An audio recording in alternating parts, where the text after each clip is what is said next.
From Captain Dick Smith Field in Lexington, Virginia, it's crunch time in Old Dominion Athletic Conference baseball. Two teams meet today vying for some of the final spots for the ODAC opening series on a beautiful day in April. With Caden Buss, I'm Jack Hunter here on the Washington and Lee Sports Network. And Caden, the Generals are riding high after a top 10 victory on Thursday, a big defeat over the Shenandoah Hornets to give them some momentum coming into the matchup today. Yeah, and in that game, John Better went 5 1/3 strong, only 3 earned runs allowed, so he was good getting back on track. Before that, the Generals were 1-5 in their last 6. Really, the difference in their wins has been the defense. Over that 6-game stretch, they allowed 55 runs and 10 errors. And with Blair on the mound, they're really going to have to look to help him out behind him because WNL can play with anyone. They split a series against Randolph-Macon earlier in the year, beat number 7 Shenandoah just last week, and lost 2 games just by a run against the defending national champs, Lynchburg. So we know they can play with anyone, Jack. It's been that type of year in the conference overall. Looking at the Quakers coming into today, just a spot behind Washington and Lee in that 8th and final spot, tied for it. For that cutoff for the ODAC opening series, they took a game off of Shenandoah, beating them 23-22 in Game 2 of a doubleheader. The Quakers have shown some flashes this year as you take a look at how the Generals are lining up today. And then quickly for the Guilford batting lineup, Skylar Dark, Michael Sumner, Isaiah Harrison, Aaron Williams, Chase Wade, Jordan Burrow, Ethan George, Nick Bowles, and Tanner Royals, and Marcello Resigliano, the pitcher for Guilford. Evan Blair towing the rubber. It's a staff that's been very young this year. So Blair making his 8th start today, has been the steady hand for this Generals pitching staff. We're all ready to go here. A very early start at 11:57, and Evan Blair's first pitch of the day to Skylar Dark is a ball.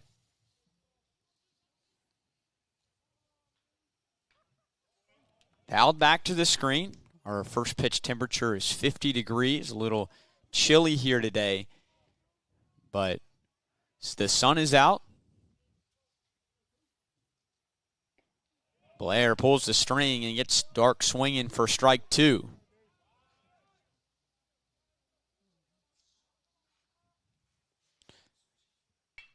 Lined right back up the middle. Skylar Dark leading it off for Guilford with a base hit.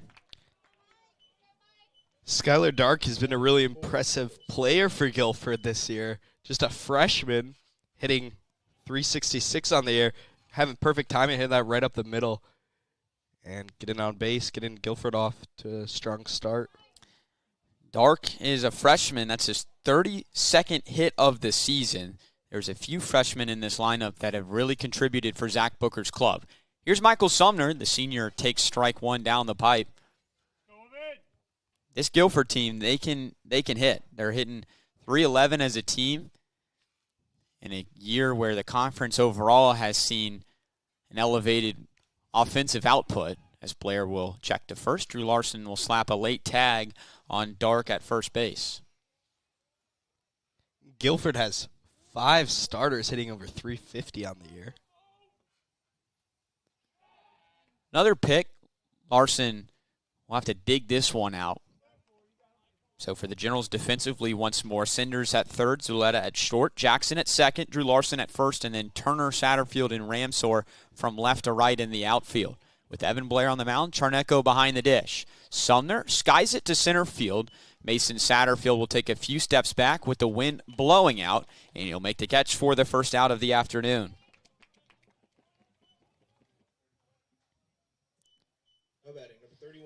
And this is the man you got to look out for in this Guilford lineup. The ringleader of them all, Isaiah Hairston, hitting .433 this year. He is second in the conference in slugging percentage, slugging .788 on the season. And he wastes no time. He rips one right side for a base hit. Ramsor will pick it up. Stark will go from first to third. And Isaiah Hairston, with his first knock of the afternoon, will put runners on the corners for the Quakers in the top of the first. That's what Isaiah Hairston has been so good at all year long, hitting with runners on the bags. He's also second in the conference in RBIs on the year. That time didn't get one, but still able to allow Dark to round the bases and get to third. So now you have runners on the corners for Blair with only 1 out. Evan Blair has not gotten through 4 innings of work in his last 2 starts against Lynchburg and then Roanoke. He starts Williams off with a ball inside.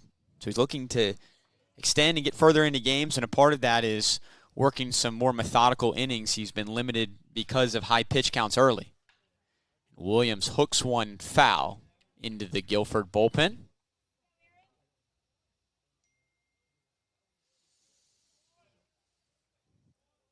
Williams, in case you couldn't tell, the no batting glove look, he is the catcher for the Quakers.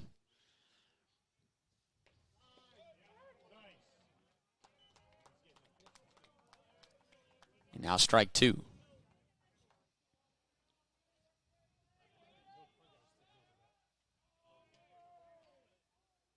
The 1-2 popped up on the infield.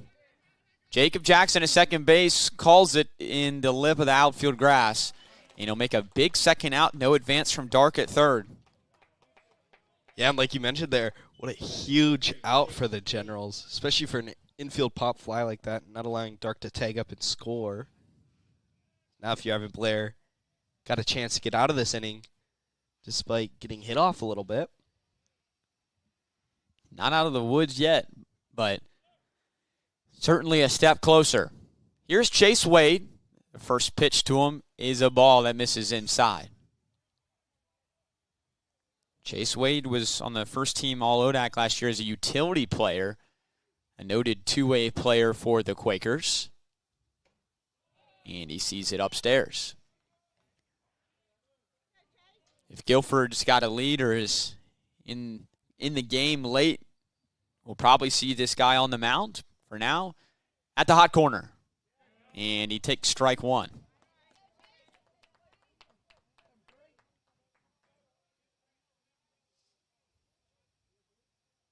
One of 4 guys on this team to drive home over 20 runs this season. And now an even count, 2 balls, 2 strikes, 2 outs here in the top of the first. Can Evan Blair escape an early jam? Wade, the 5th hitter in this Quakers lineup.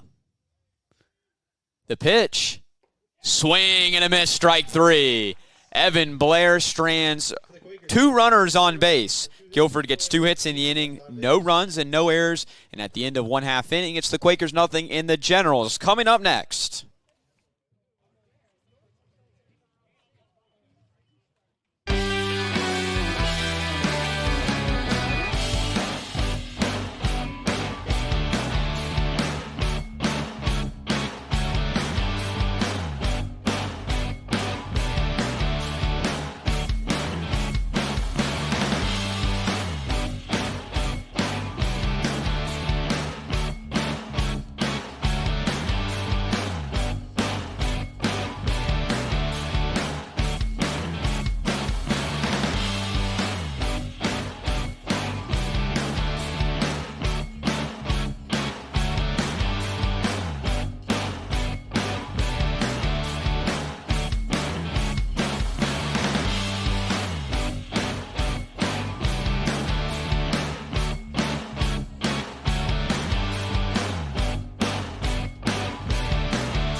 Guilford with some early offense, but they're unable to get a run across. And now the Generals will come to the plate for the first time this afternoon, led by manager Ted White in his 7th season. Here's how the blue and white will be lining up today. Paul Ramsor, Jacob Jackson, and Campbell Charneco will get things started with Drew Larson, Ethan Zuleta, and John Turner in the middle of the lineup. Jaden Keener, Mason Satterfield, and Zach Sinders will round things out for Washington and Lee.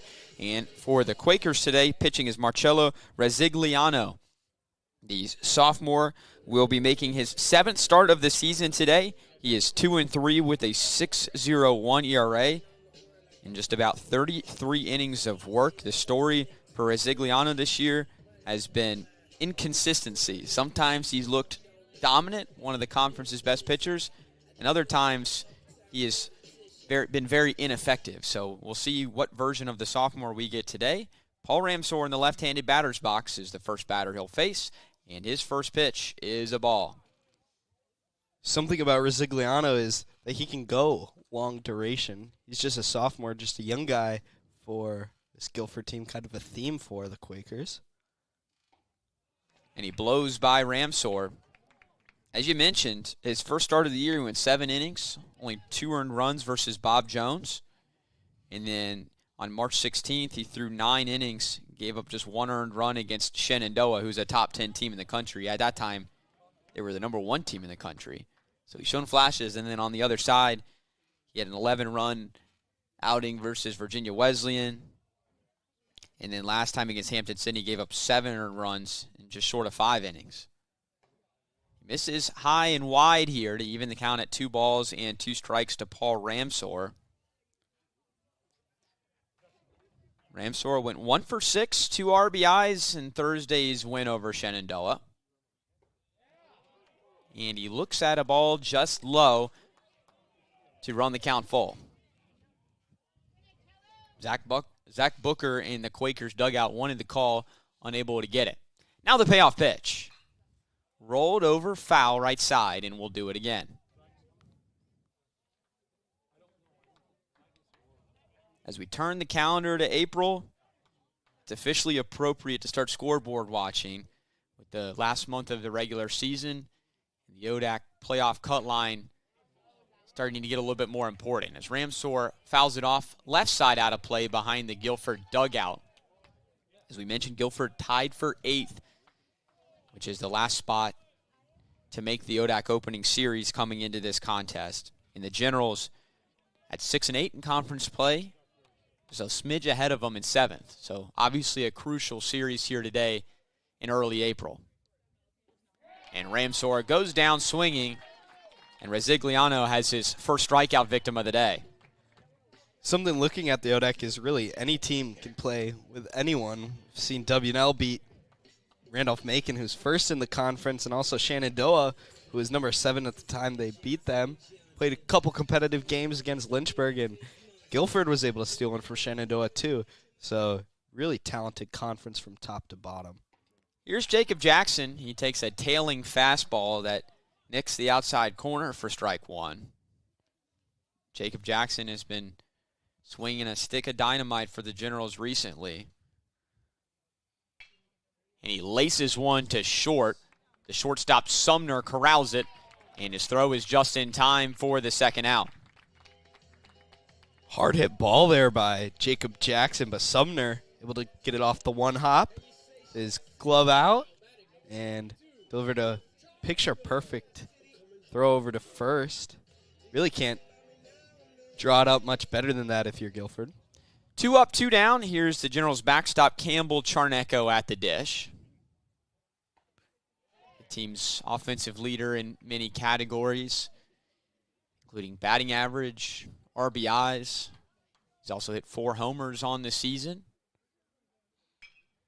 And he mashes one to center, a frozen rope right to the center fielder Nick Bowles, and he's got it for the third out. So some hard contact here in the bottom of the first. Nothing to show for it. Resigliano sets the Generals down 1-2-3 in the bottom of the first. To the second we go. No score from Lexington.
At the end of 1 inning of play, no score from Lexington between two teams that hit the ball hard, and we saw both teams do that in the first inning, but no runs to show for it. For the Quakers here in the top of the second, we've got Jordan Burrow, Ethan George, and Nick Bowles due up. With Caden Buss, I'm Jack Hunter here on the Washington and Lee Sports Network. A Saturday doubleheader here inside the conference. One of the last weekends of the season as Blair starts Burrow out with a breaking ball that misses wide.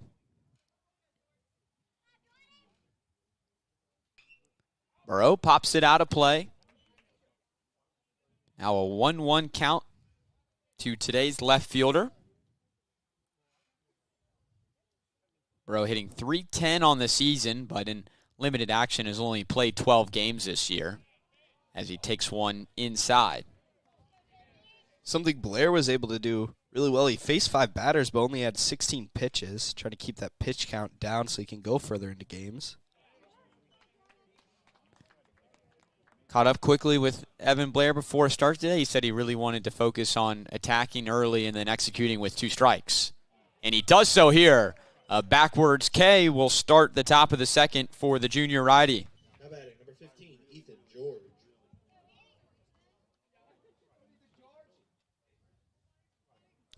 Blair's a guy that's not going to walk a lot of guys. 39 punch-outs to 13 walks this year.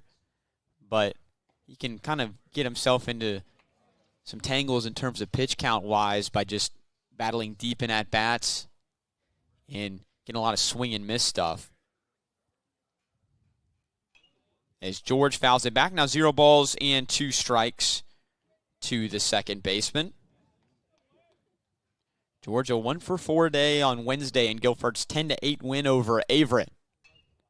And he skies one right center field. Satterfield ranging over a few steps to his left, and he makes a strong grab for the second out.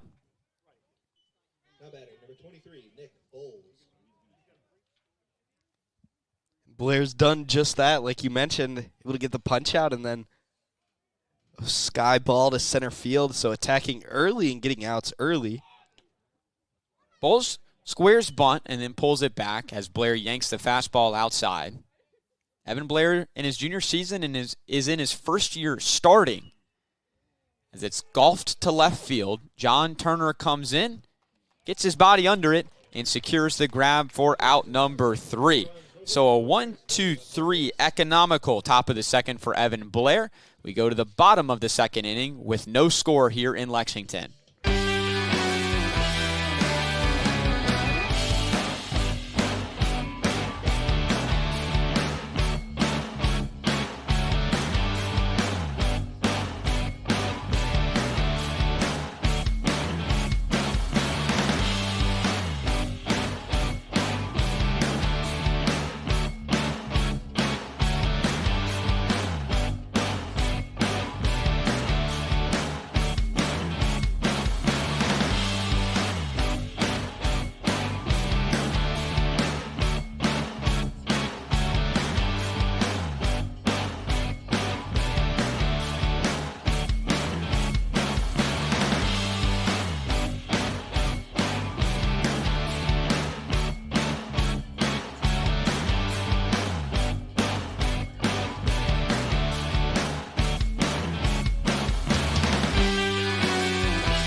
No score as we head now to the bottom of the second inning. Drew Larson, Ethan Zuleta, John Turner do up for Washington and Lee, which represents 4, 5, and 6 in this Generals lineup. Facing off against Marcello Resigliano, the sophomore righty who had a rather easy bottom of the first. And Drew Larson greets him with a hot shot to the right side that gets under the glove of Hairston and into right field. You could see the frustration on Hairston's face after missing that pick. It would have been a tough one for Hairston, just kind of squeezed in between him and the second base. But you get a feeling when you're a player with the caliber as Hairston, got to make those plays, especially with yourself. It's going to be a hard single for Larson, but maybe classified as one of those plays that he feels like he should make, even though if it's not going to be reflected in the scoring decision. As Ethan Zuleta takes strike one on the edge. Zuleta, the senior shortstop, another big day at the office for him on Thursday, a 3-for-4 performance at Shenandoah as he takes one upstairs to even the count.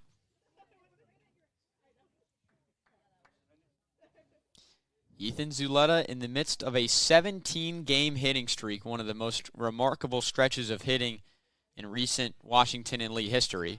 Larson goes, Zuleta reaches out and pokes it into right field. The hit and run works well. Larson, who was moving on the pitch, will get into third easily. And Ethan Zuleta extends the hitting streak to 18 games, and the Generals have runners on the corners with nobody out.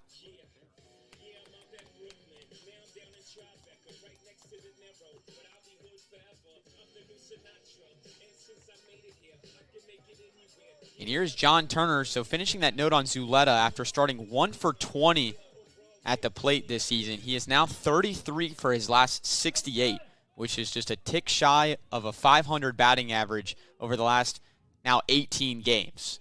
As Turner will take one inside. And after a season where he hit about 230 last year, and then the rough start to begin this year, it's been one of the most remarkable turnarounds that we've seen here in Lexington. Zuleta will get checked on over there at first. He'll get back in with a head-first slide.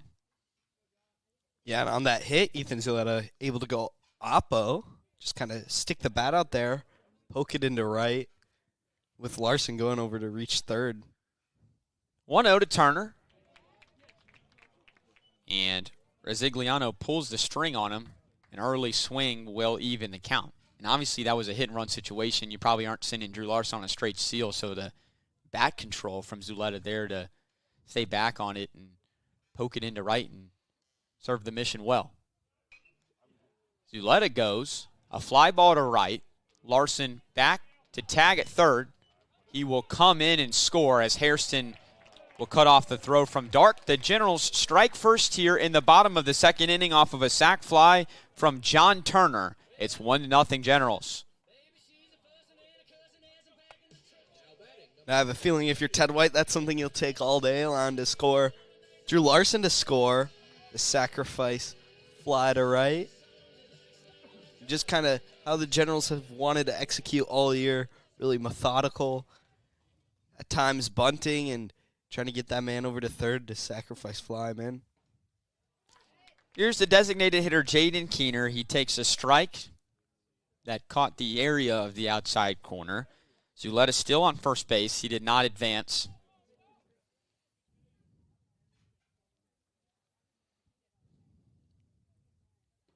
The 0-1.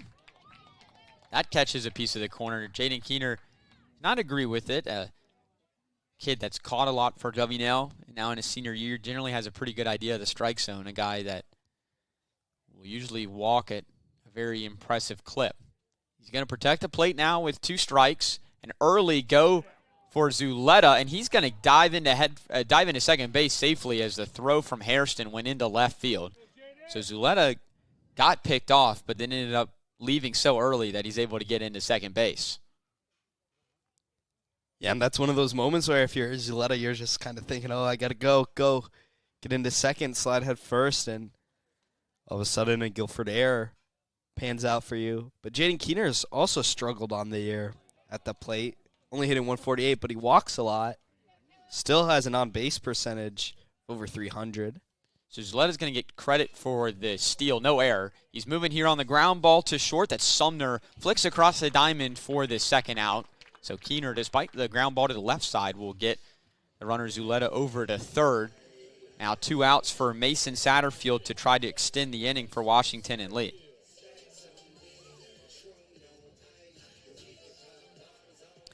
But we saw the sac fly from the Generals and John Turner to get the first run up on the board for Washington and Lee. The Generals, now with their 28th sacrifice hit of the season, lead the conference. As Satterfield fouls one off, it'll be blown dead, a foul ball at the plate. Just to the right of the chalk in the batter's circle. Mason Satterfield and Zach Senders once again representing the 8 and 9 slots in the lineup today.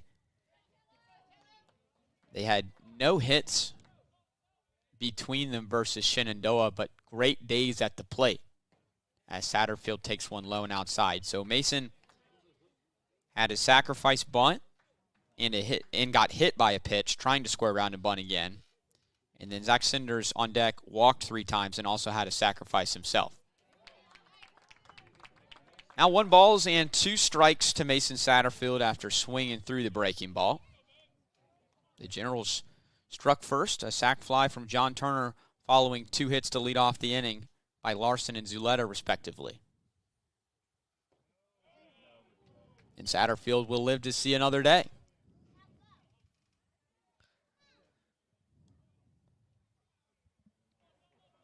Marcello Resigliano, the sophomore for the Quakers, and his 7th start of the season today, looking to work out of a mini jam here in the bottom of the second.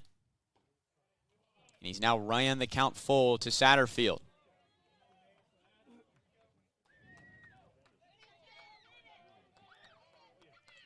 Resigliano's a guy that's been in the zone for most of the year, 24 strikeouts to only 5 walks. His payoff pitch is a slow roller to short. Sumner up with it and fires a fastball across the diamond for the 3rd out. But the Generals get 1 run across on 2 hits, no Guilford errors, and 1 runner left just 90 feet away. We go to the 3rd. It's 1-0 Washington and Lee.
Welcome back to Lexington, Virginia, Old Dominion Athletic Conference play. Game 1 of 2 of a doubleheader between the Guilford Quakers and the Washington and Lee Generals. Two teams vying for some of the final spots in the upcoming ODAC opening series. It'll be Tanner Royals, Skylar Dark, and Michael Sumner for the Quakers. And Royals on the first pitch bloops it to right, but Paul Ramsor is there to catch it for the first out. Perfect start there for Evan Blair. Able to get it out. It's only at 27 pitches through 2 1/3 so far. So attacking early today, like you mentioned, Jack. Doing a good job of it. Back to the top of the order, and the freshman Skylar Dark. And he sees strike one. He singled in the first inning, was stranded on third base after Guilford had an infield flyout and then a strikeout to end their rally in their first trip to the plate.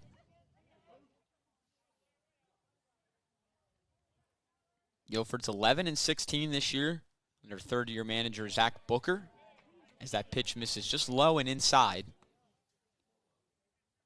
It's a team that has a staff ERA of over 7.7, which has provided a reason for a lot of their struggles this year.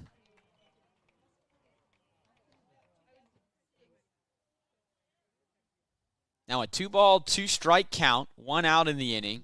Leadoff hitter Skylar Dark at the dish. Blair working from the windup, comes home. And Dark hits one to short. Zuleta on the run has a little bit of an issue getting it out of his glove. And when he does, his throw rips Larson off of the bag. So it'll be presumably an error on Zuleta to give Guilford a base runner here in the third inning. And if so, that's Ethan Zuleta's 10th error on the day, but not a one-man problem for the Generals. Bunt back to the mound. Blair is going to flick it to first, so a sack goes 1-3. You're going to rule Dark's hit to short a single, so he will advance to second. So no error on Zuleta. Isaiah Hairston will come to the plate now with 2 outs in the inning. Hairston just saw 1 pitch in his first at-bat and laced a double on the right side. He is now Guilford's RBI king. In the last game versus Averett, got career RBI 159 to break a record that stood for 24 seasons. And he accomplished the feat by hitting a home run in the 8th inning of that ball game. It was a tight 10-8 victory for the Quakers.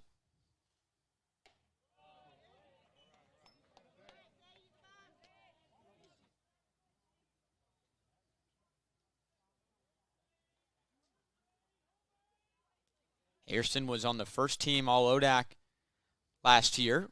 Was a 4th team All-American. He's a hometown kid for the Quakers. And a huge swing and a miss.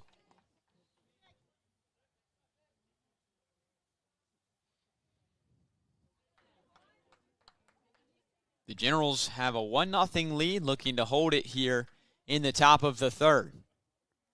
Blair, a few peeks to second, comes home. And Hairston skies one pretty well to left field, but Turner ranging over to his left will have it a few steps in front of the wall, and that will do it for the Quakers in the third inning. No runs on a hit, no errors, and 1 left. We go to the bottom of the third inning. It is 1-0 W&L.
Bottom side of the third inning here in Lexington with Caden Buss. I'm Jack Hunter. It's 9-1-2 for the Generals here in a close ODAC matchup. That's Zach Sinders, Paul Ramsor, and Jacob Jackson facing off against Marcello Resigliano for the Quakers. Sinders is playing third base today. And the first pitch he sees misses low and out. Zach Sinders is a guy that's been asked to step up this year in multiple roles. We saw him playing right field on opening day. We've seen him DH. We've seen him pinch run. Here we see him at third base. And he hits one hard to his position and into left field for a base hit as that one evades the glove of the third baseman, Wade. There's been a few of those plays now. We saw it earlier with Hairston and then now Wade. Those diving plays right in between. First, it was the second baseman and first baseman there in the gap between short and third. Wade gave it his best effort. The Senders able to muscle it past him into left field. A lot of speed on first base. We talked about Senders being used as a pinch runner for a lot this year. Ramsor reaches out and sends it back. But with a few injuries on the team right now, and we've seen a common theme this year, guys like Senders and like Mason Satterfield have stepped up and provided some nice depth and quality in this WNL lineup. But we're now back to a stable top of the order. Ramsor will foul it off the end of the bat. He's now behind in the count, 0 balls and 2 strikes.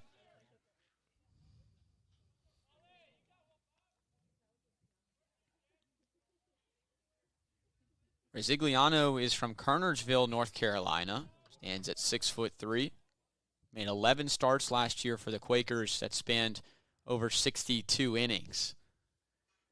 The 0-2 misses high and wide.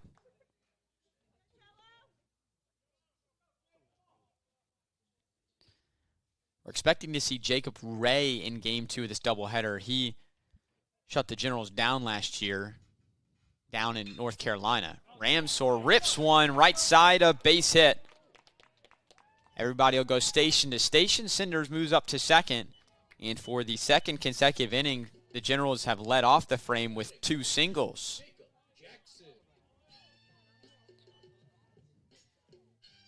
Each one of them, for the Generals, pretty much all of their hits so far have just been able to squeeze by the infield, finding those gaps. So now Hairston comes into play, probably expecting a bunt. Well, we talked about the Generals being first in the conference in sacrifice hits, which include sac flies and sac bunts. And with runners on first and second, nobody out, seems like an ideal situation for that. Jackson pops it up. The only play is to first, and a good throw by Resigliano will mark the first out. But Jacob Jackson does his job. He moves the runners to second and third, respectively. That's Senders on third and Ramsor on second now for the 3-hole hitter in Campbell Charneco.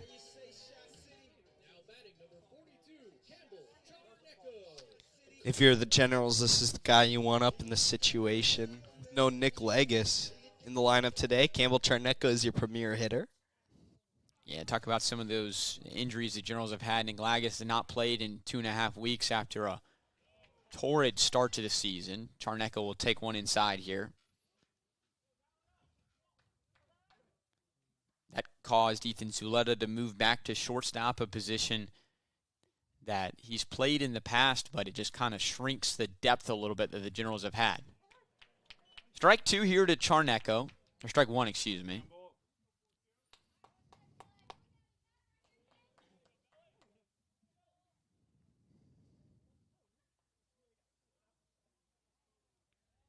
Zigliano gets his sign and comes home. Misses a smidge downstairs. Charneco leads the team with 32 RBIs. In fact, there's nobody on this team that has over 20, if that gives you the sense of who's really driving in the runs on this team. A lot of them coming off the stick of Charneco. And he's going to drive in another one here. Sumner collects it at shortstop and will throw it to first. The Generals play some small ball and get their second run of the contest, an RBI ground out for Charneco.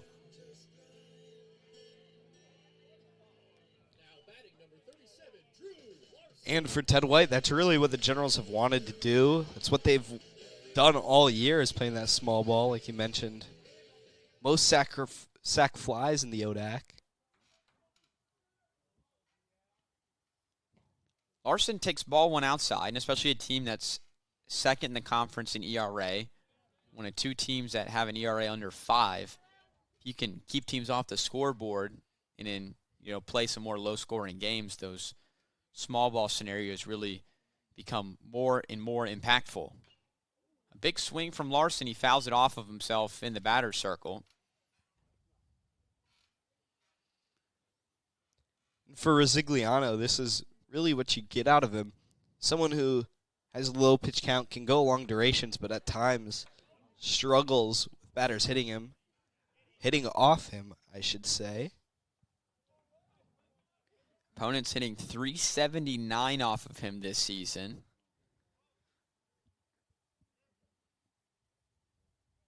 The 1-1.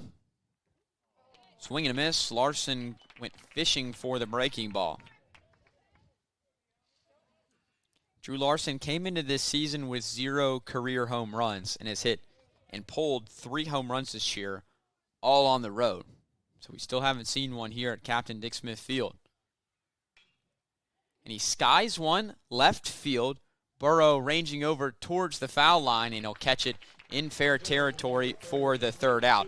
But Washington and Lee gets another run across on 2 hits. No Guilford errors, and 1 man left just 90 feet away. We go to the 4th. It's now 2-0, Washington and Lee.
To the top of the 4th we go. The Generals have a 2-0 lead after striking in each of the last 2 trips to the plate. Evan Blair trying to limit the Quakers as he's done in his first 3 innings of work.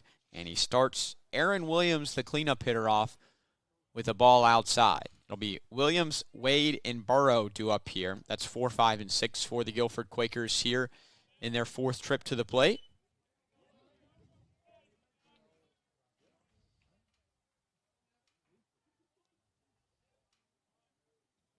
Blair shakes a sign, now has one he likes, and blazes the fastball upstairs.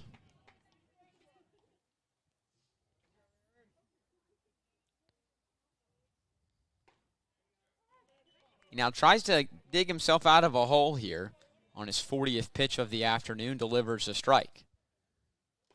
Before we can even catch our breath, he puts another one in there. Trying to come back from 3 balls and no strikes and retire Williams again. And does he? No, says the first base umpire on an appeal. Williams did not go around, and he'll coax a leadoff walk.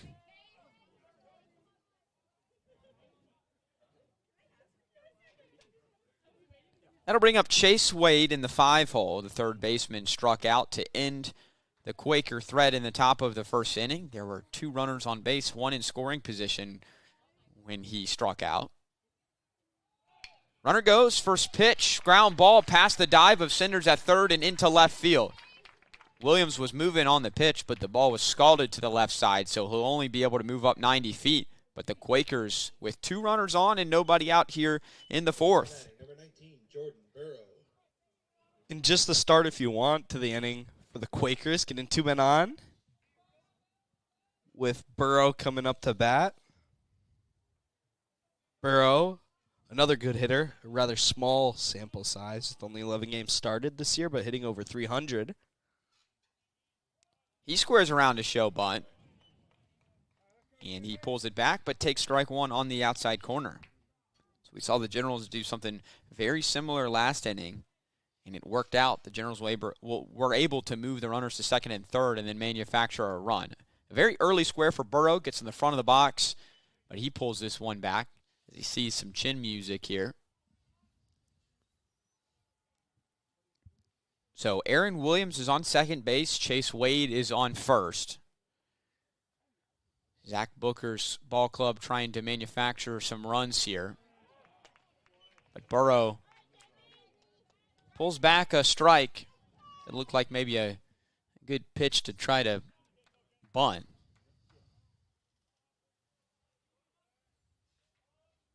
Larson charging in from first. The 1-2 just misses outside. Generals dugout over there on the first base side wanted to see a strike three call, but the pitch missed about 3 to 5 inches off of the corner.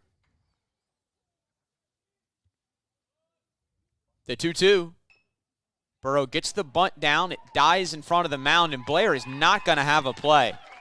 So Burrow, with 2 strikes, commits to the bunt and places it where no General could get it in time. Now the bases are loaded with nobody out in the top of the 4th. With the grass here at Captain Dick Smith Field, that bunt just died right there in the grass. Then Blair and Charneco right in between, so just a tough spot. You can't have Senders charging in either. Third base has to make sure he's covering it. Then also Larson has to get back to first base, so it's really on Charneco or Blair, and it was a perfectly placed bunt. Campbell Charneco will go out to the mound to talk to his righty, Evan Blair.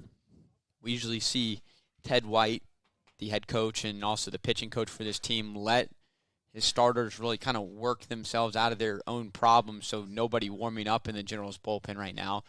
But the Generals only used 2 pitchers this whole week. They had a game canceled and then only used 2 pitchers versus Shenandoah. So you do have the full arsenal of guys available today if you want them. The freshman George at the dish swings and misses for strike one.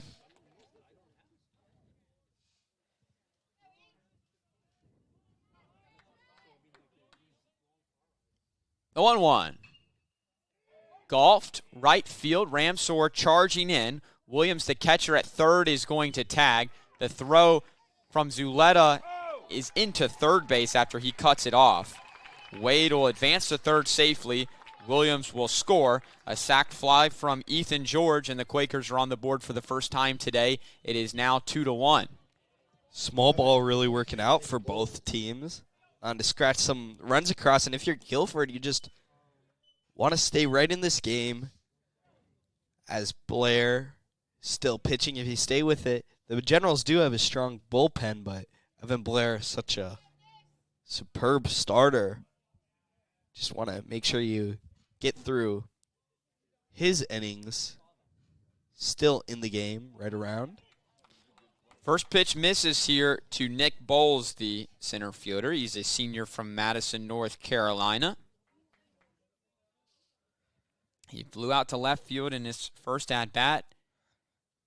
A prime situation for him to try to drive in a run as he takes it high.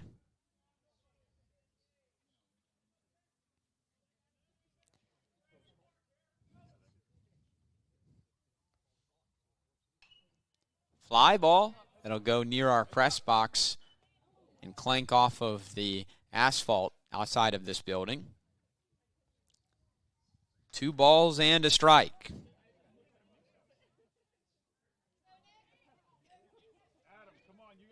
Blair, bend at the knees, slide steps home, and another fly ball out of play. This one going behind the faithful Guilford contingency that made it out for the game today.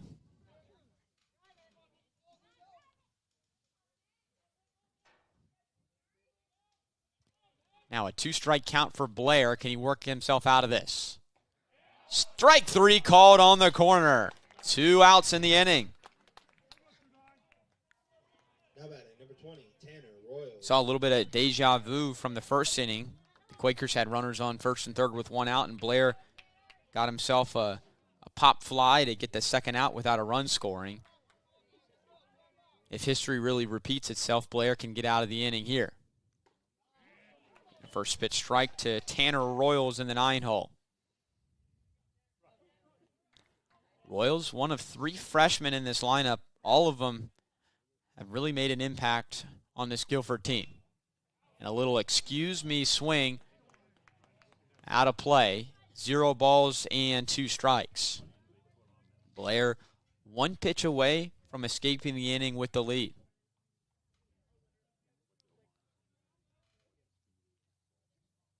The 0-2. Fouled back over our heads. If you're Evan Blair here, the one thing you need to do is just keep attacking that strike zone. Can't mess around it because then you're going to mess around with the pitch count and get yourself into bad situations. But he's doing a good job of attacking as Royals is able just to fend off almost every pitch around the zone. Royals in the 9-hole. Skylar Dark, the leadoff hitter, on deck. 0 balls and 2 strikes. Runners on the corners for the Quakers. Royals is able to lay off the breaking ball. The late steal from Burrow will put him into scoring position, so a single could score 2 here for the Quakers if Royals, the freshman, is able to deliver. Royals, George, and Dark, the 3 freshmen in the lineup for the Quakers. 1-2. Just off the inside corner. That's Burrow's first steal on the year for him.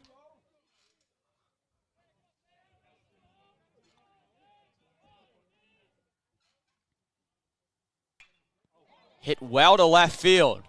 Turner ranging back. It'll get over his head and 1 hop off of the wall. Wade scores. Burrow right behind him. Tanner Royals loses the helmet, and the Guilford faithful losing their minds. It is 3-2 Quakers here in the top of the 4th.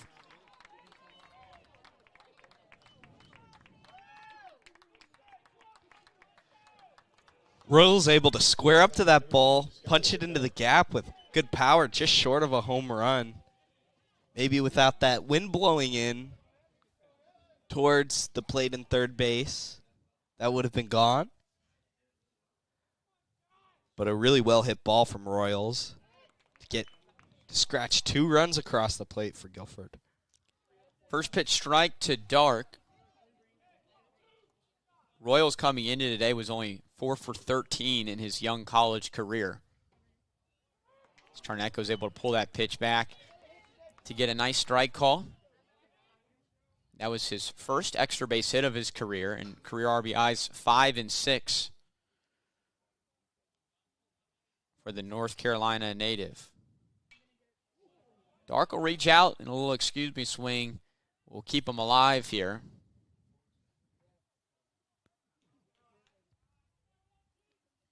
So Blair was close to getting out of the inning, had him in a 0 ball, 2 strike count, but Guilford kept battling. Roller right side, Larson knocks it down. He'll dive to the bag and slap his glove on the bag to end the Guilford threat in the top of the 4th, but the Quakers get across 3 times on 3 hits. No errors and 1 left. We go to the bottom of the inning. It's Guilford now on top, 3-2.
For the first time today, Marcello Resigliano has a lead. Let's see if he can hold on to it. The General is going to try to battle back here in the bottom of the fourth with Ethan Zuleta, John Turner, and Jaden Keener. The General's at his 5, 6, and 7 in the order. The first pitch to Zuleta is a little tapper back to the mound on the check swing. Resigliano will flip it underhanded to first. 1 pitch and 1 out.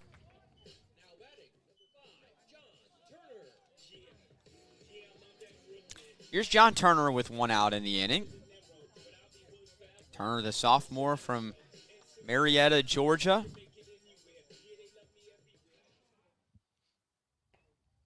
And he takes ball 1.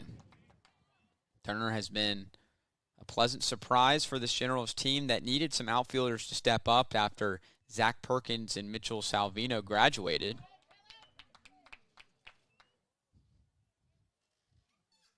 Two homers, 14 RBIs on the season, and an RBI in his last trip to the plate. A grounder to short, rather easy play for Sumner, and a strong throw will mark the second out. Resigliano really able to get out early and quickly in a hurry. Really just induces a lot of hitting and ground balls from hitters. But then that also leaves it up to allow people to put the bat on the barrel. Ball 1 to Keener. That was Resigliano's 48th pitch of the day through 3 2/3. And he pumps a strike past Keener to even the count. No walks, 1 strikeout. So like you mentioned, Caden, a lot of contact, and the Guilford defense holding up strong behind him.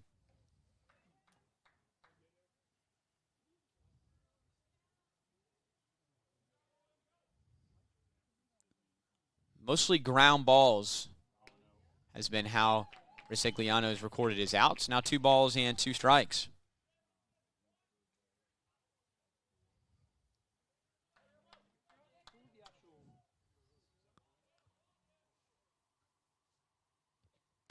The 2-2 outside.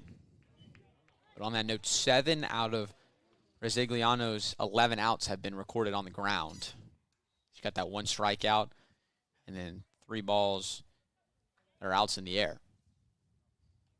Keener will get hit and extend the inning.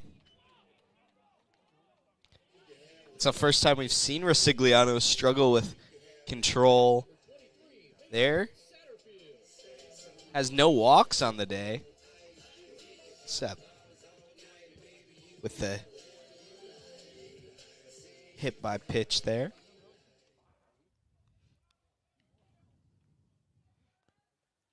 First pitch to Satterfield is a roller to third. A diving stop by Wade at third. Gets up, throws to first. It will not be in time.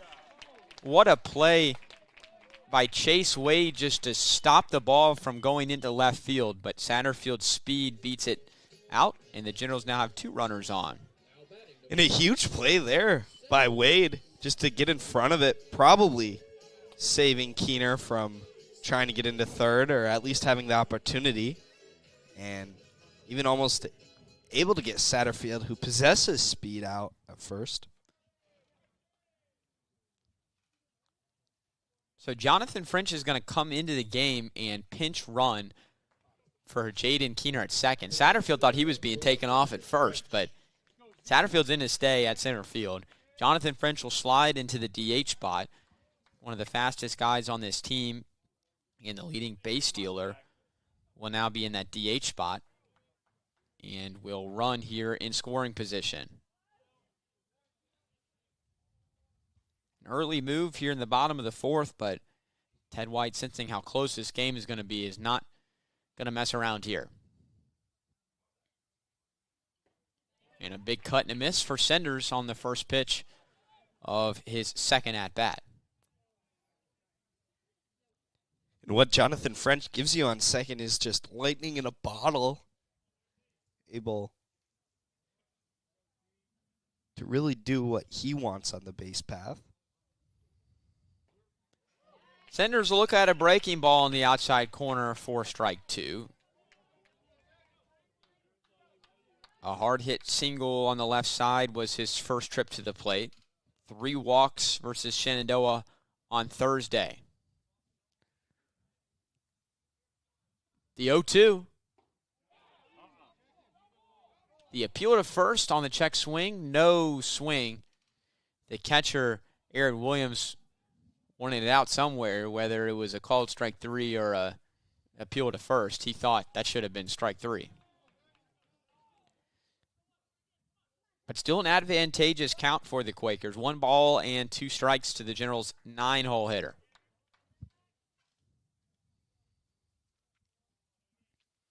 Here it is. Outside, count even.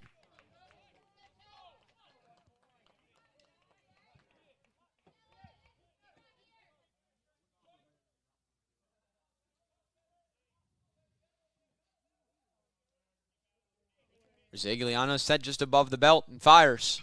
Senders, hard hit, left side, base hit. French rounding third. He'll come around and score. Satterfield hung up between second and third. He'll get tagged out. The run will count at the plate. So Ted White's decision to put French in as a pinch runner pays off. The speedster scores the tying run. And at the end of 4 innings of play, we have a tie game after the Generals scored 1 run on 2 hits, no errors, and 1 left on. Time to go to the 5th. A brand new ball game here.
Crucial Saturday inside the Old Dominion Athletic Conference. Get you some scores as we go across the afternoon. It's 3-1 Bridgewater over Randolph-Macon and Ashland right now. Virginia Wesleyan facing off against last place Averett today. Averett has a 1-0 lead in the bottom of the first. Sumner on the first pitch cranks one to left field, but Turner is there to corral it for a quick first out. So here in Lexington, a 3-3 ball game with Caden Buss. I'm Jack Hunter.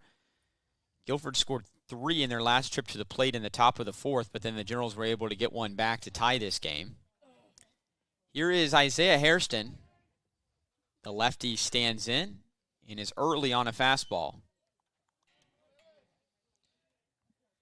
We've talked about Hairston already, but really just such a superb hitter. One of the best in the conference. Combination of power, hitting with people on the base paths, and just getting able to get on base. He thought he maybe should have stuck in there and gotten hit by that pitch. No swing here. 2 balls and a strike.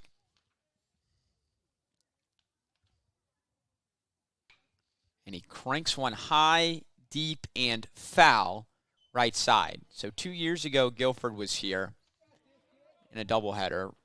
First game, Jackson Marcellus, now Guilford's midweek starter, pitched an absolute gem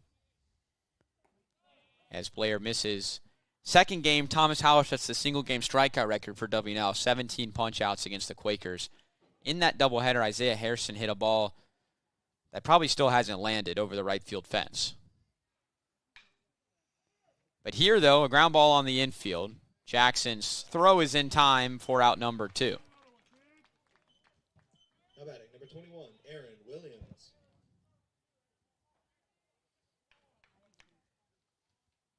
Here's Aaron Williams, the catcher. He's 0 for 1, but he walked in the 4th inning and scored. And he wastes no time. A slicing fly ball down to right. Ramsour's got it. And a quick 1-2-3 inning, just what the doctor ordered for Evan Blair. And at the end of 4.5, it's a tie game.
Fifth, a tie game between Guilford and Washington and Lee. As we enter today, Guilford is tied for 8th with Eastern Mennonite for that last spot to get into the ODAC opening series. The Generals just a tick ahead in 7th place.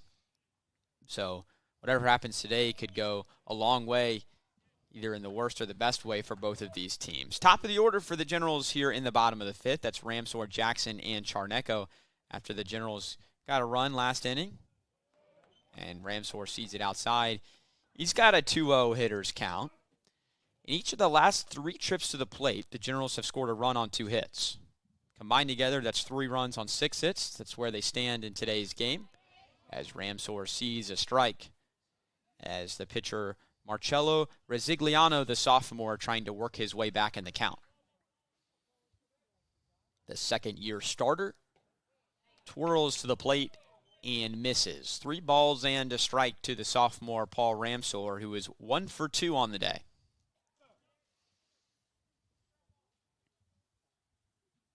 The 3-1, a big swing and a miss on a tailing fastball that evades the bat of Ramsor. We're now just past 1 o'clock here on the East Coast. We started at 11:57 today, so a brisk pace of play so far in game 1 of this doubleheader. The payoff pitch, fouled away. We'll do it again.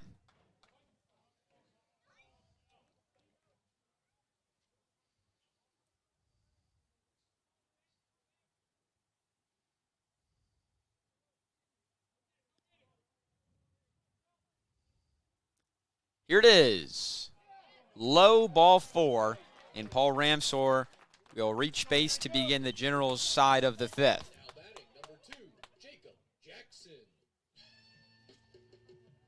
And the catcher, Aaron Williams, will go out to the mound to have a chat. And this will now be a more populated conversation on the mound.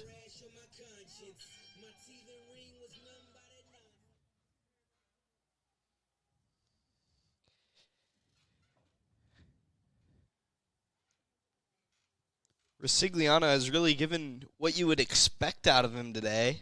3 earned through 4 innings, 66 pitches.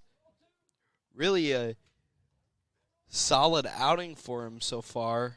Kind of just doing what he does, inducing ground balls and pitching in the zone well. It's just his first walk of the day. First pitch to Jackson, a breaking ball that misses low and away. Good stop by Williams. Guilford is coached by Zach Booker in his 3rd season. Cinzio Scanio is an assistant coach with Kyle Blendinger and Hayes Henderson rounding out that Guilford staff. Jackson fouls one away. For the Generals, head coach Ted White in his 7th season, assisted by Brandon Cohen, Jonathan Perry, and Tyler Cox. So Jackson's going to take a little bit of time to get back in the box here from the right side.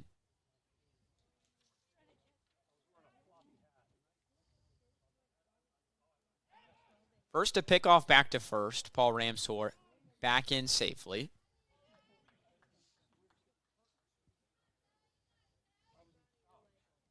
Jacob Jackson has recorded a hit in 8 out of his last 9 games. He hammers a hanging breaking ball foul. If you straighten that one out, the Generals may be in business here in their trip to the plate here in the 5th. Tie game still, though.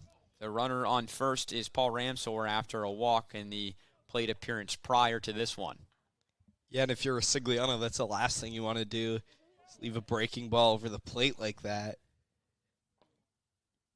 Sure, if Jacob Jackson gets a chance again, he'll square up. A very slow pickoff move to first for Resigliano. The Generals' 60 stolen bases in 73 attempts this season. That rate has kind of cooled down a little bit in conference play. A mile-high pop-up on the infield. Chase Wade just behind the bag will make a nice and easy grab for the first out. That looked like a pretty good pitch to hit for Jacob Jackson. Just got under it.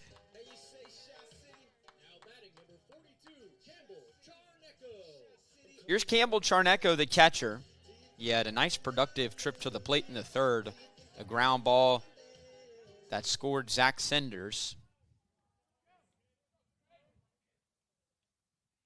And he sees a hanging breaking ball and mashes it in the left center field gap. Ramsor is on his horse.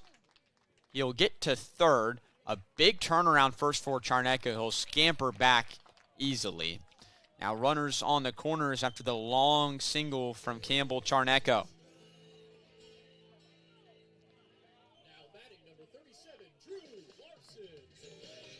Really good job there by Guilford making sure to get the ball in quickly.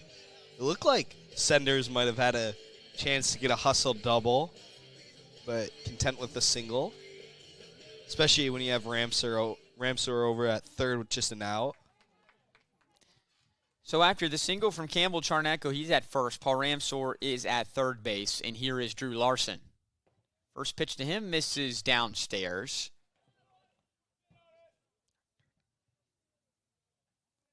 Sigliano once again in a jam. He's given up just 1 run in each of the last 3 innings, so he's been tagged a little bit, but has not given up that big inning that the Generals have been hoping to have. And if you're Ted White here, I wonder if you're thinking about going back to that small ball routine, but you have Drew Larson up, one of your best hitters. If you're at the bottom of the order, I'm sure you would, but with Larson up, maybe content. So Larson calls time and then steps back in the box and fouls it right side.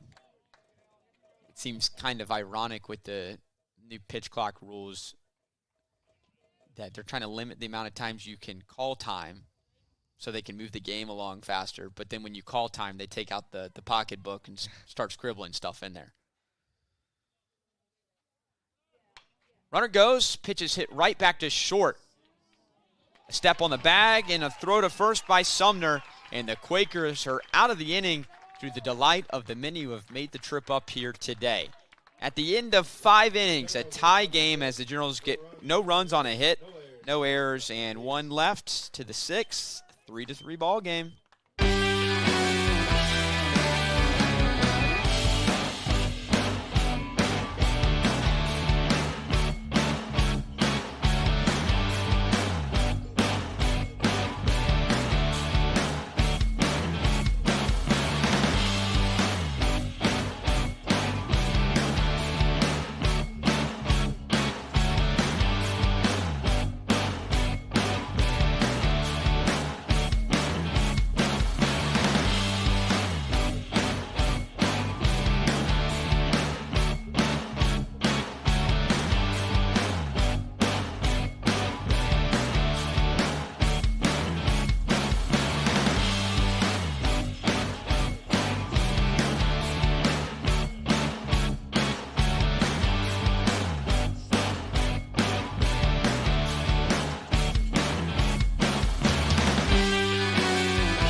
batting, number 3, Chase. Guilford gets a key double play to get out of the 5th inning unscathed. They'll look to take the lead here again in the top of the 6th with the middle of the lineup due up Chase Wade, Jordan Burrow, and Ethan George facing Evan Blair. And the junior's first pitch of the inning is a breaking ball that misses outside. Good sign for Evan Blair. He's gotten deeper into this game now. He's through 5+, and he delivers a strike here after not getting through 4 complete innings of work in each of his last 2 starts, one against Lynchburg, one against Roanoke. The 1-1, a strike in the low part of the zone. Chase Wade behind in the count.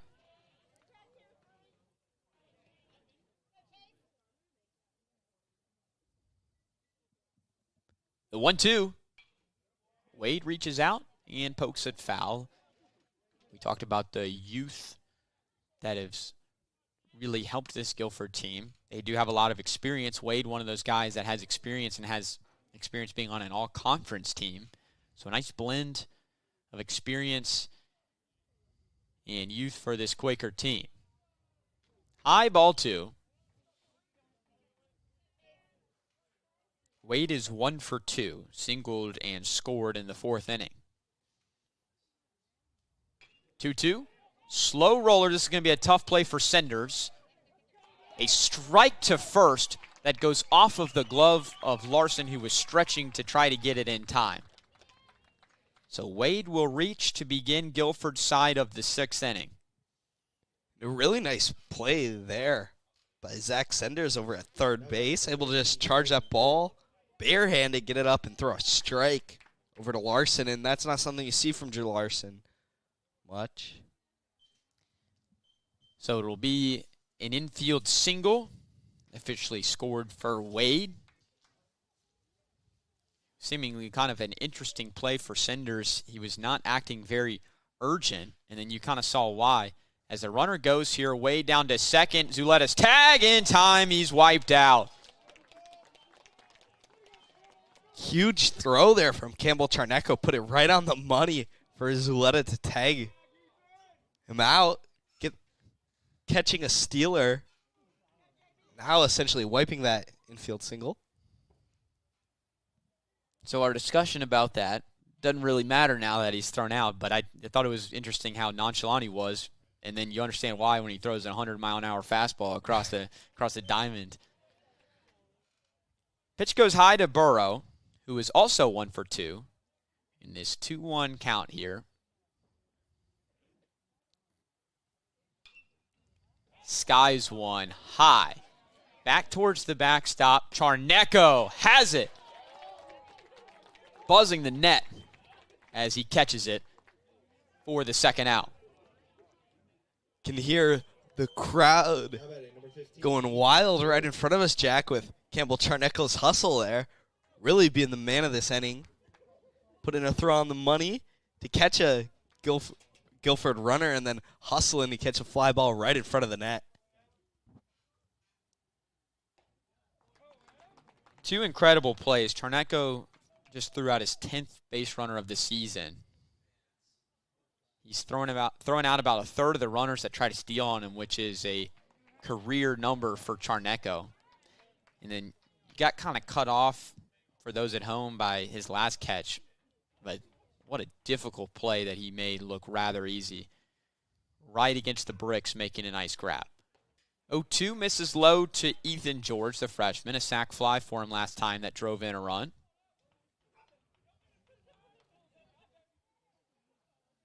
One, 2. Slow roller out to short. Zuletta has it. His throw to first is in time. So Blair faces the minimum here in the top of the 6th. A very weird inning that ends in the side of the Generals. We'll go to the bottom of the 6th inning with the game tied at 3.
Both pitchers getting deep into this contest, and it's understandably why that is the case.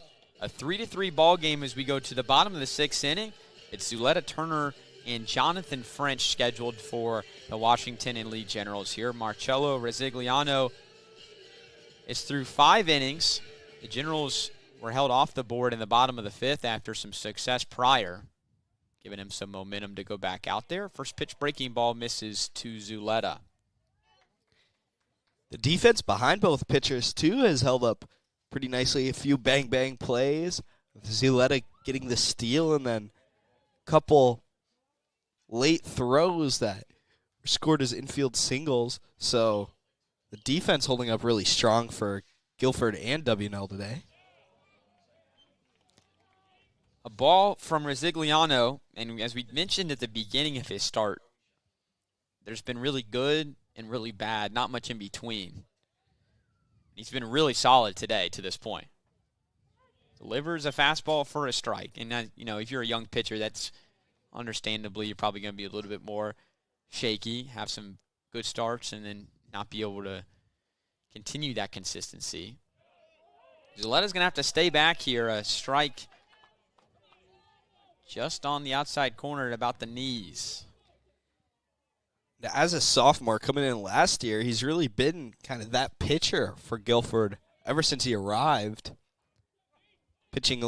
Starting 11 games last year with over 60 innings pitched, and on pace for that this year. Zuleta gets himself that leadoff walk that he thought he had the pitch prior. And the Generals, for the second consecutive frame, have reached base to begin it with a walk. Here's John Turner.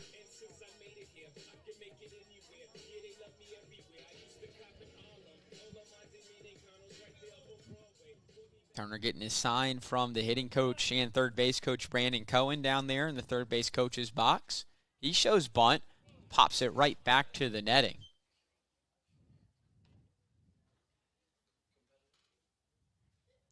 Resigliano has been the best starter out of the 3 starters they've had this year with a 6.61 ERA.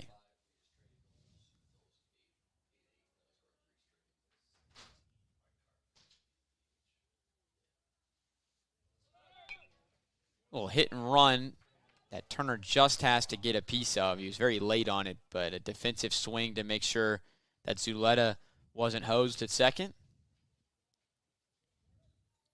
Turner early in the day with a sac fly to right to score the Generals' first run of the day, and you wonder if this is another small ball scenario for him. He squared a bunt on the first pitch, but then 0-2 reaches out and pokes it into right field for a base hit.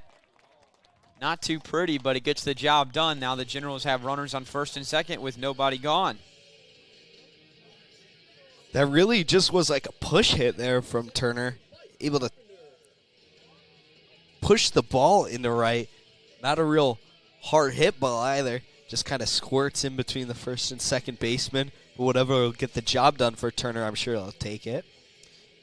So Mike Carpenter will be the pinch hitter here for the Generals here in the bottom of the 6th inning. In case you're just joining us, Jaden Keener was originally in the spot, was lifted for Jonathan French, who pinch ran and scored in the bottom of the 4th. And this is the first time that spot in the order has come up since. So it'll be Carpenter up there, a power swinging righty. With 2 runners on, nobody out. This is typically a sacrifice situation for the Generals. Let's see what they do here. Carpenter does not show bunt. Instead, he takes it inside for ball 1.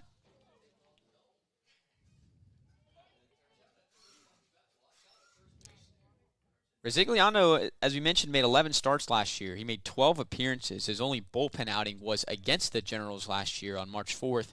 An inning and 2/3, no runs allowed, 1 walk and 1 strikeout.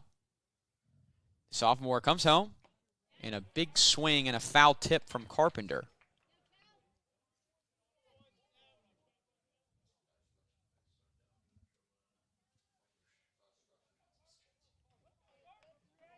Marcello Resigliano, the sophomore North Carolina native, laboring here in the bottom of the 6th.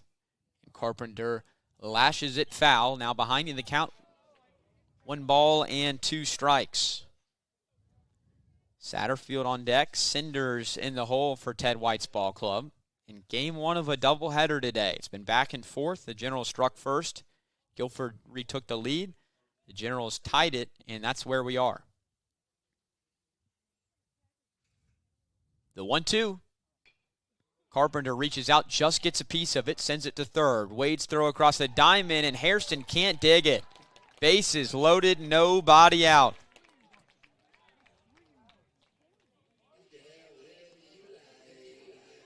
It'll be an error on the throw from Chase Wade. That is the first error by either team today. And here is Mason Satterfield with the bags juiced.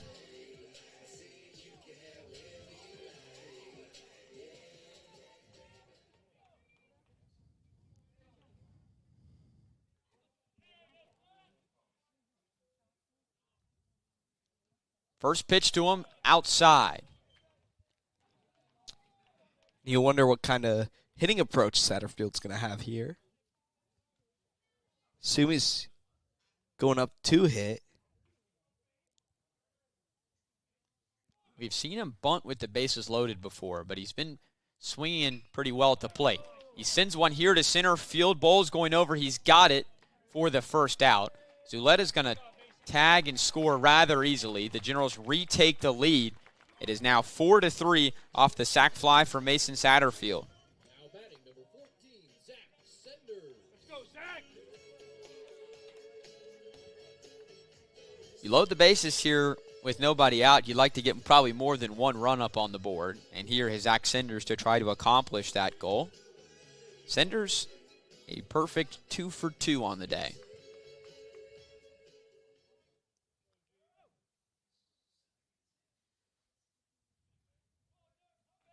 Top of the order on deck with Paul Ramsor. Runners go. Senders pulls it back. And he thought he got hit.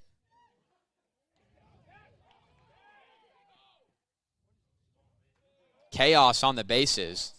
So the Generals are going to pull off a double steal on a rather confusing play. Turner's up to third. Mike Carpenter's up to second. Senders was showing bunt, pulled it back, and then made it halfway down the first baseline as if he had been hit by the pitch.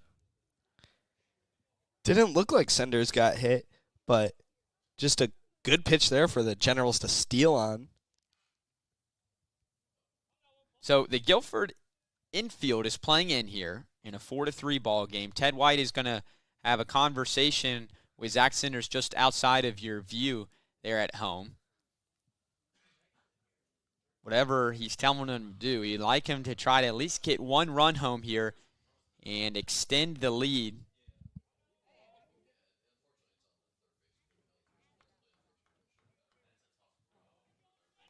Hey, nobody better, Zach. Nobody better. Let's go. Senders singled and scored in the third, had another single in the fourth inning. He's been the super utility guy for the Generals this year, getting some everyday reps now with some injuries to some normal starters. The 1-0. A big swing and a miss. Good pitch there to swing on if you're Senders. Looked like a hanging curveball, but just missed contact with it. That's one that you hope you could connect with, and if you connected with it, that could be going yard. He was hoping to make it a 7-3 game with that swing. Instead, now a 1-1 count. The pitch. Senders, right center field. This one is going to split the gap. 1 run scores. 2 runs score. Zach Senders is 3 for 3 as he glides into second base. A 2-run double. It is 6-3 for the blue and white.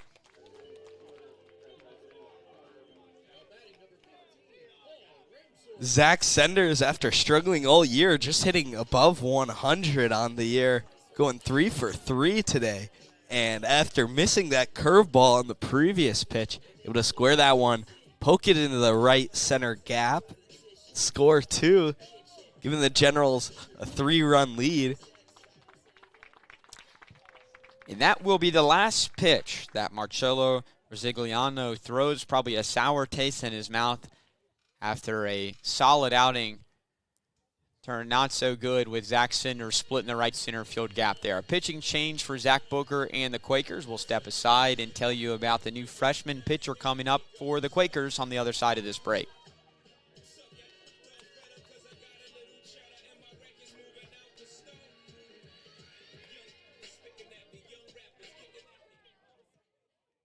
Now pitching for the Quakers.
Welcome back to Lexington. The new pitcher for the Quakers is Chase Stewart, the freshman from Charlotte, North Carolina.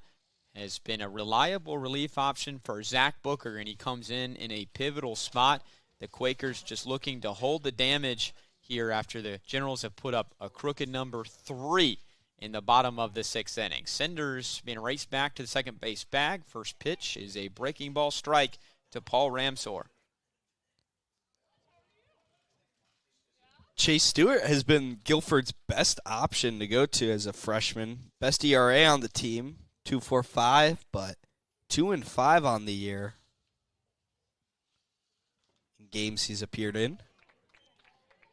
Strike 2 to Ramsor.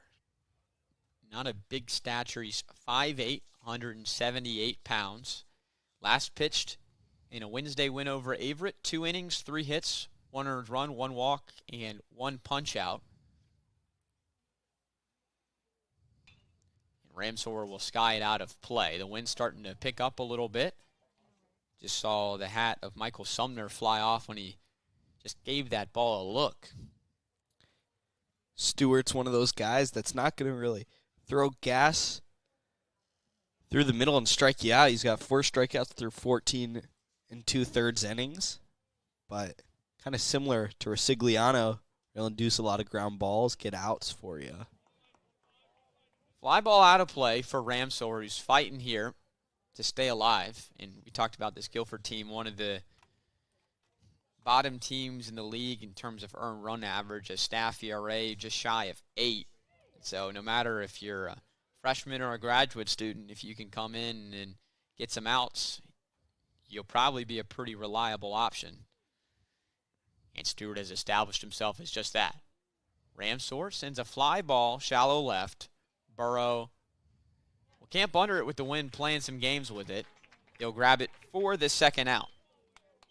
Go, Jacob. Now batting number 2, Jacob Jackson.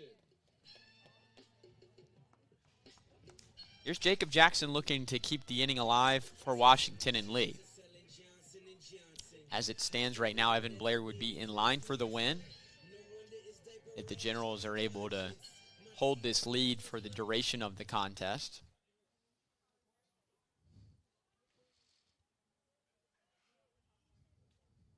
Sender's on second base. He's Resigliano's run if he were to come around and score. And the first pitch to Jackson misses outside.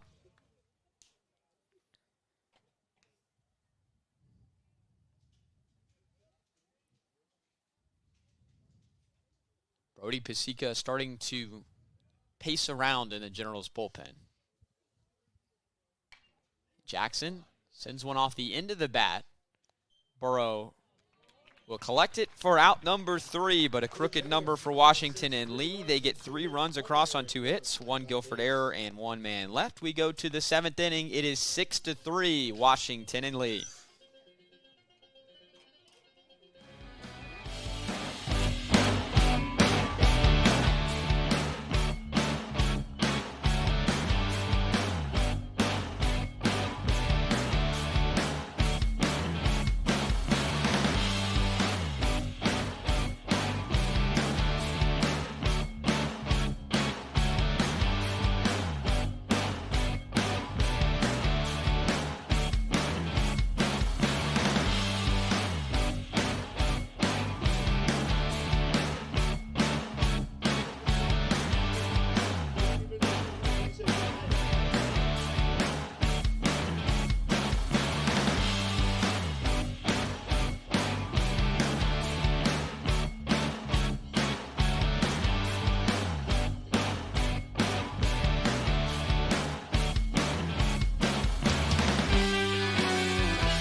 Twelve-ounce sports, grassroots sports with dedicated authors, show hosts, and live sports across North America. Find out more on 12ozsports.com. We'd like to thank 12-Ounce Sports for their support here on the Washington and Lee Sports Network. How about this? After Ben Sundell closed out the number 7 ranked Shenandoah Hornets just about 48 hours ago, 51 pitches, 3 2/3 innings of no-run baseball. He's out here pitching in Game 1 of this doubleheader here on a Saturday, trying to hold on to this Generals lead. He faces Nick Bowles, Tanner Royals, and Skylar Dark here in the top of the 7th inning with Caden Buss. I'm Jack Hunter here on the Washington and Lee Sports Network as Bowles will pop it back. Final line on Evan Blair, 6 innings, 7 hits, 3 earned runs, 1 walk, 3 punch-outs. He is currently in line for the win. The 0-2. Hard ground ball to third, but right into the glove of Zach Senders. A strong throw across the diamond will be out number 1. That's the second time today we've seen Senders' arm on display, Jack. Just able really to throw some gas across the infield over to first base. So Roanoke last weekend in that game against Roanoke, Sundell threw 52 pitches. On Thursday, he threw 51. Here on Saturday, we'll see what the leash is for him as he starts off Tanner Royals with a ball outside. Royals had the big hit of the game for Guilford, a 2 RBI double in the 4th inning.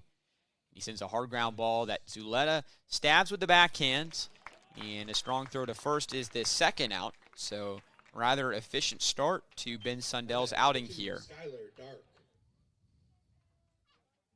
Back to the top, here is Skylar Dark.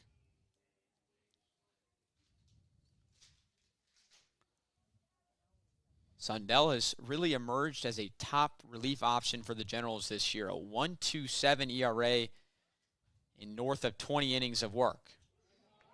And he starts off Dark with a fastball on the outside corner. His ERA was 7.94 last year, coming in this season with a new focus, a new arm angle, dropping down, throwing sidearm this year. And it's really paid off for the Liberty, Missouri native, who's ahead in the count, 0 balls and 2 strikes to Dark, who has 2 hits today. The 0-2, yanked outside.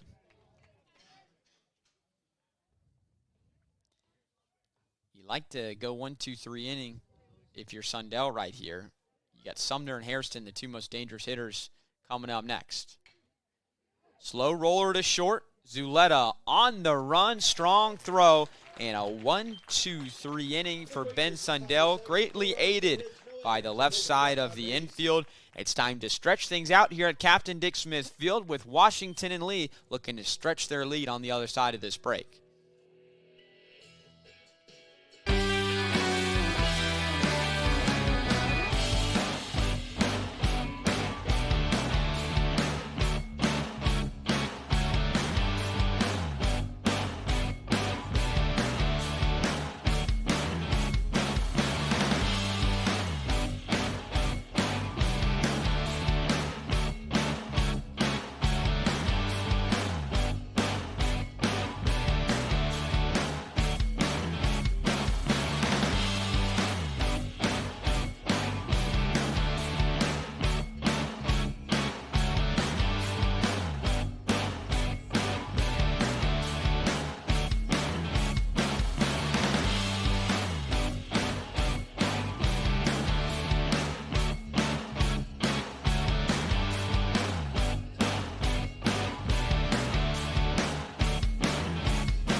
All stretched out and ready to go for the bottom of the 7th inning. Stewart out for his first full inning of work after getting the last 2 outs for Marcello Resigliano, whose final line for the Quakers, today's starter. 5 1/3 innings, 9 hits, 6 earned runs, 2 walks, and a punch out.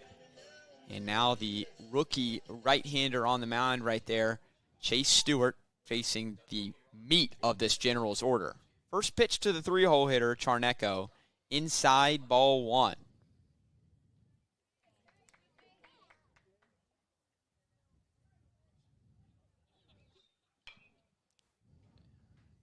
Nice pick at third by Chase Ward off the end of the bat of Charneco for out number 1.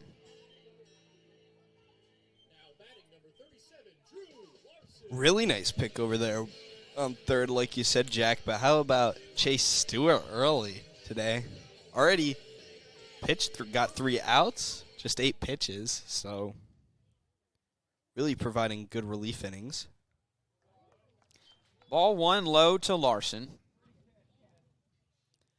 Especially in a doubleheader, too, you never really know how many pitchers you'll need. So getting quick outs, something that any coach would appreciate, especially Zach Booker in that visiting dugout.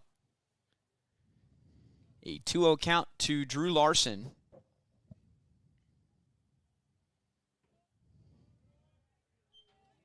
Gonna have to run the numbers on post-ditching the batting gloves. Drew Larson ditched them a few weeks ago and before the Randolph-Macon series. And he takes ball 4 here. A 4-pitch walk, and he's on first with 1 out here in the bottom of the 7th.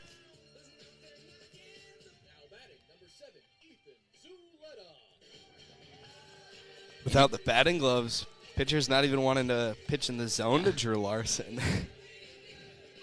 There's also the road version of Drew Larson, too, that's pulled 3 homers. We haven't seen him do it here yet. Got just a few more games to try to see that. Here's Zuleta. First pitch spinner in there for strike 1.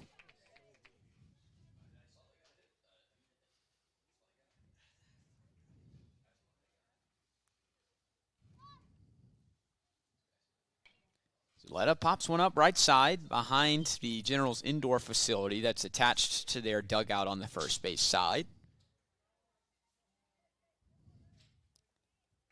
Not very many home contests left here in Lexington. But first, the 0-2 pitch after the long pause. Ground ball right back where it came from. Sumner's going to step on the second base bag. He'll throw to first in time, and that'll do it for the Generals here in the bottom of the 7th inning. We'll resume that thought on the other side of this break for the Generals here in the bottom of the 7th. No runs on no hits, no errors, and no lefts. To the 8th we go. It is 6-3.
Now batting, number 4, Michael Sumner. Ben Sundell still out on the mound. The Generals, with just a few home games left, they return to action this upcoming Tuesday when they face the Royals of Eastern Mennonite, looking to split that season series after dropping the first one up in Harrisonburg. First pitch to Sumner misses high. Then a week off for exams, and then April 20th, Senior Day, doubleheader here on against Ferrum College, and then that's it for the regular season home schedule. Sumner, the 2-hole hitter, takes a strike, and as it stands right now with the Generals in 7th place, you got to be in the top 4 to host an opening series. So it does not look like the Generals are going to be hosting, but still a ways to go, though. Still a few series to hash that out. Sumner fouls it away, right side. Now a ball and 2 strikes. I'll tell you what, Jack, Sumner's been really impressive at shortstop defensively, too. Obviously, he's an offensive powerhouse, hitting almost 400 on the year, but defensively he's had 2 double plays today and no errors and really holding it down at shortstop. High fly ball on the edge of the outfield grass. Jacob Jackson is under it, and he grabs it for the first out. Now batting, number 31, Isaiah Hairston. But we've had such a good game today, I haven't been able to mention this. Guilford beat Shenandoah in a game earlier this year, 23-22, and in that game, Sumner went 5 for 7 with a home run and 5 runs batted in. Talk about having a game, Jack, at the plate.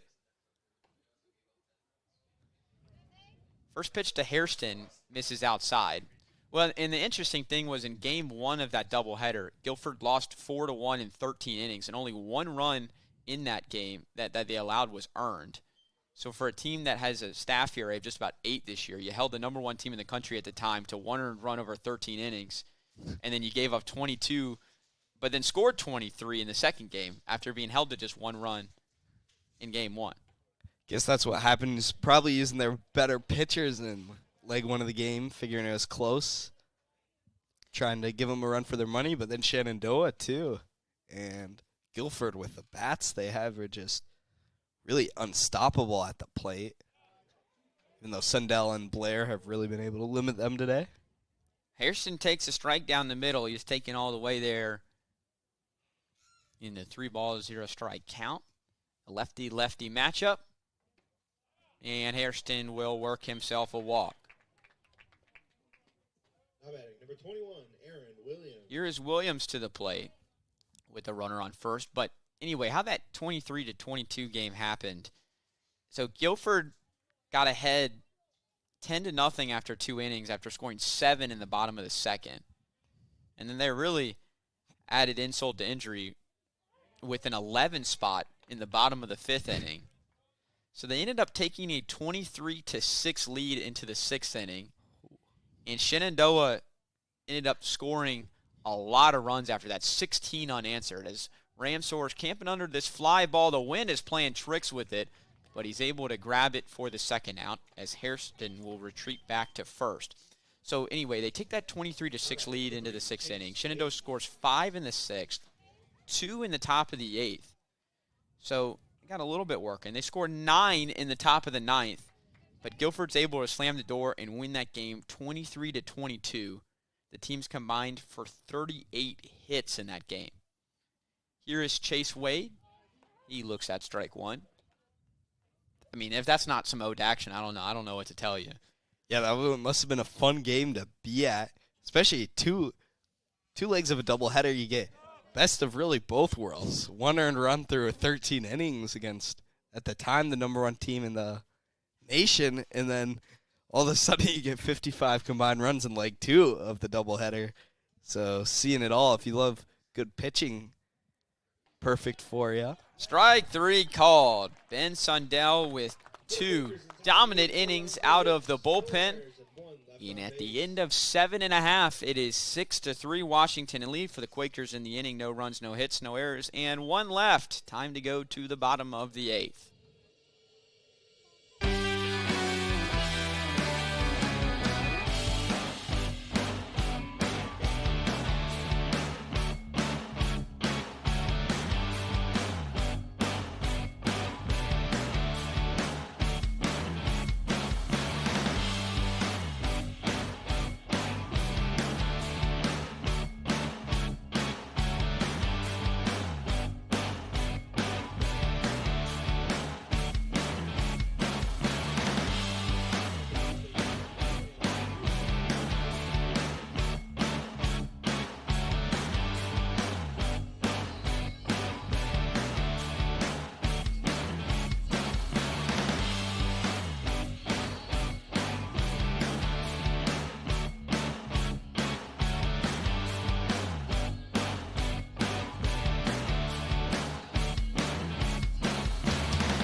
The third pitcher of the day for Guilford is Jack Ratliff. He is making his Guilford debut. Former JUCO guy from Guilford Technical Community College, so just goes down the road and puts on the Guilford College uniform. He's making his career debut with the Quakers today. John Turner, Nathan DeWitt, who's on the on-deck circle, and Mason Satterfield due up to hit here. And Ratliff's first pitch is a strike. So a good outing by Chase Stewart, an inning and 2/3 for him. No hits and no runs as Turner pops it up. Foul out of play.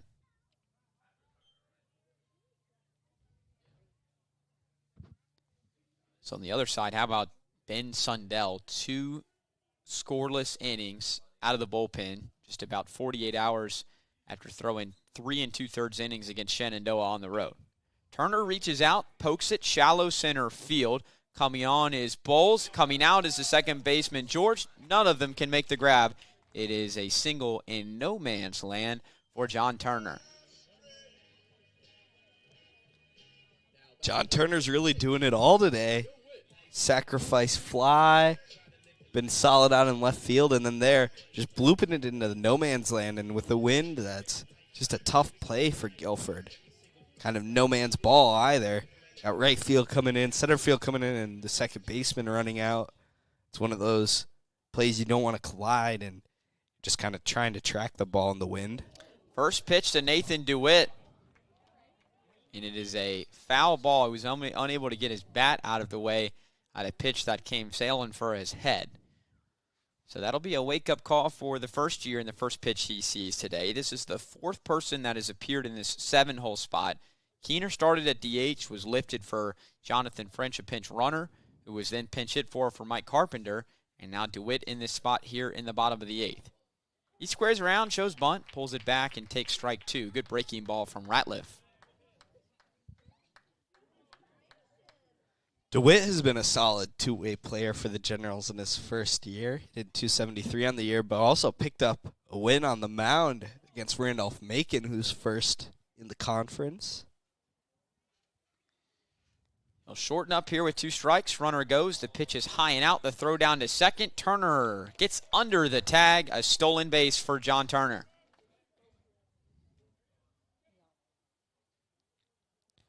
The throw carried Sumner off the bag, but Sumner was able to still gather it and almost apply the tag to Turner on the helmet as he slid in. It looked like Sumner thought he got him.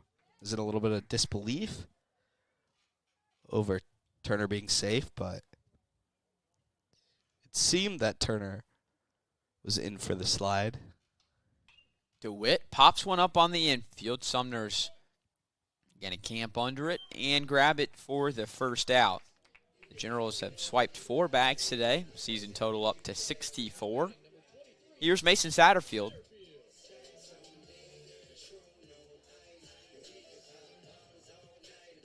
Satterfield came up with the bases loaded and nobody out in the 6th inning and sent a frozen rope to center that went down in the book as a sac fly. And he takes ball 1 outside here.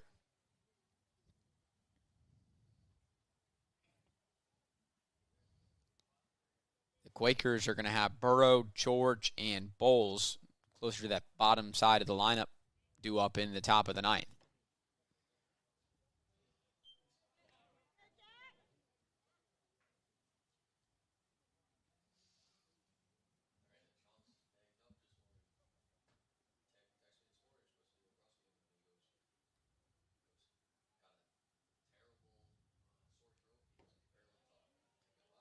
Pitch outside to center field. Now 3 balls, no strikes. The Generals today in game 1 of this doubleheader against the Quakers.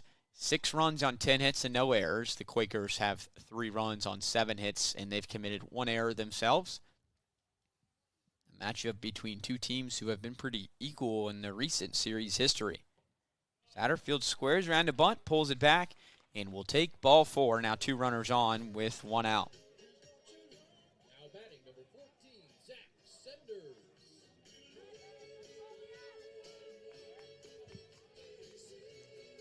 Now Zach Sender's coming to the plate, looking to extend his 3-for-3 day. Senders had his biggest hit in the 6th inning in his last trip to the plate. A double that split the gap and drove home 2 runs.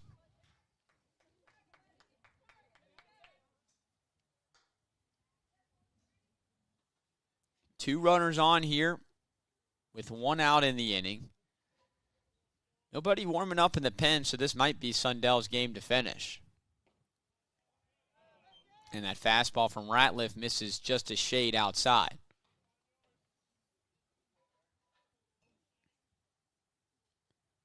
So that's now back-to-back games for Zach Senders in which he's reached base 3 times.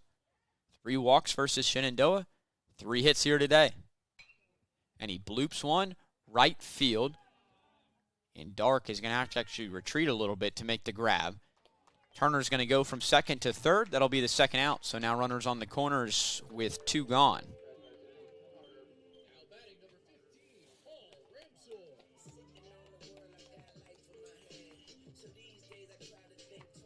It'll be up to Paul Ramsor to try to pad the lead here before Guilford comes up for what could be their last trip to the plate in this game 1.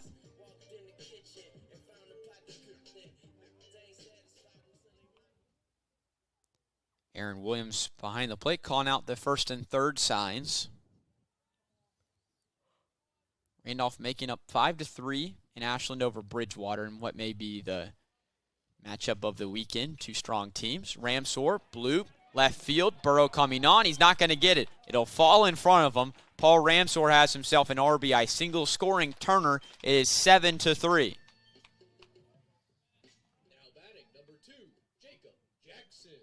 Another big hit there from Paul Ramsor to scratch a run across, extending the lead to 4.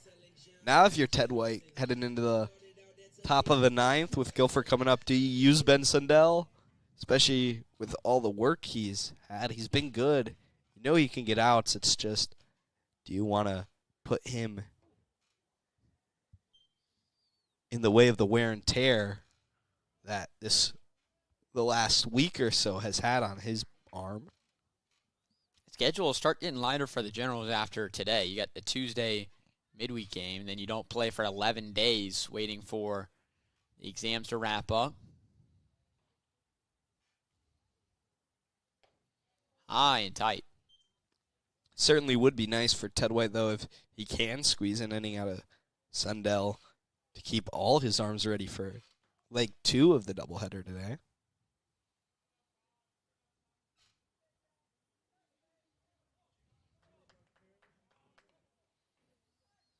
The 2-0.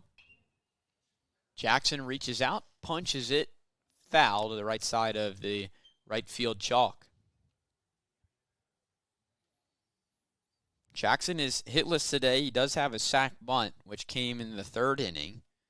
A guy that scored a run in 9 straight games entering today has hit safely in 8 of 9. A guy that kind of struggled at the beginning of the season, but has been swinging a good stick recently.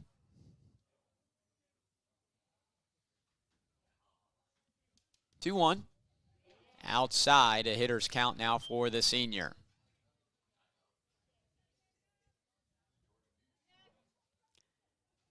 Campbell Charnecko is on deck. You probably don't want him at the plate if you're Guilford with the bases loaded.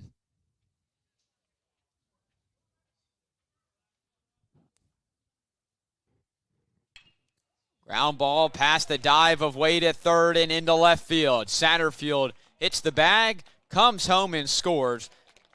Everybody goes station to station. An RBI single here for Jacob Jackson, and the Generals get another run on the board. It is 8-3. Kind of the story of the day today for the Generals. Really just able to squirt hits before with Paul Ramsor's blooper into left, and then just squirt them by the infielders. That's happened a few times between first and third, second and shortstop, and then second and first a few times, just unable to make those tough plays. which are the big difference today. So Charneco at the plate. 2 outs, another runner in scoring position. This time it's Ramsor at second base. The Generals have 12 hits today, only 1 extra base hit, and it was that 2-run double by Zach Sender. So they've really sequenced their hits pretty well today and played small ball to complement that. And especially considering that their pitching staff has been pretty formidable all season, ranking second in the conference in ERA. Another good outing today by 2 pitchers to this point. The offense doesn't have a ton of pressure on it. And a strike that just clips the outside corner will make the count 2 balls and a strike. Charneco coming into the game, only 5 strikeouts in 111 plate appearances.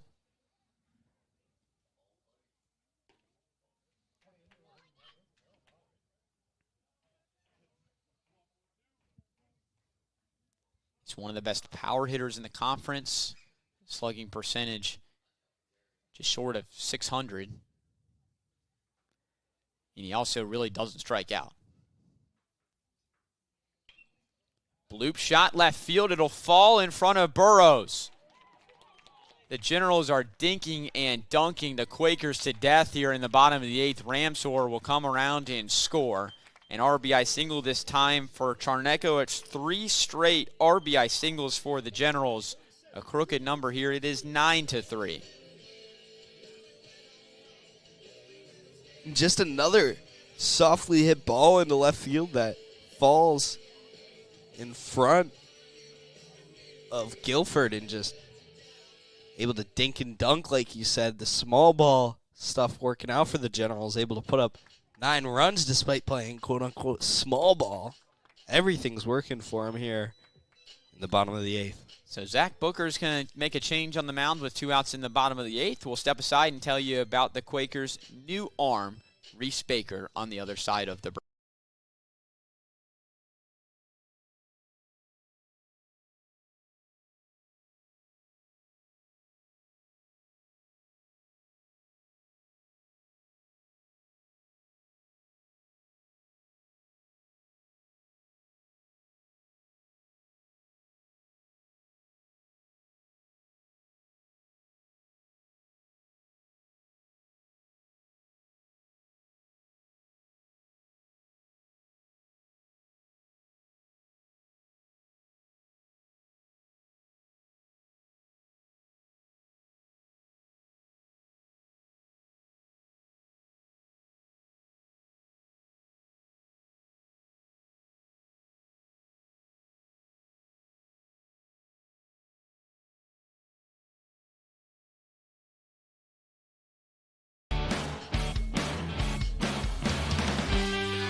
Today for the Guilford Quakers is the sophomore from Hanover High School and in Ashland, Virginia. It is Reese Baker coming in this game in a perilous spot for the Quakers. The Generals have really tacked it on here in the bottom of the 8th.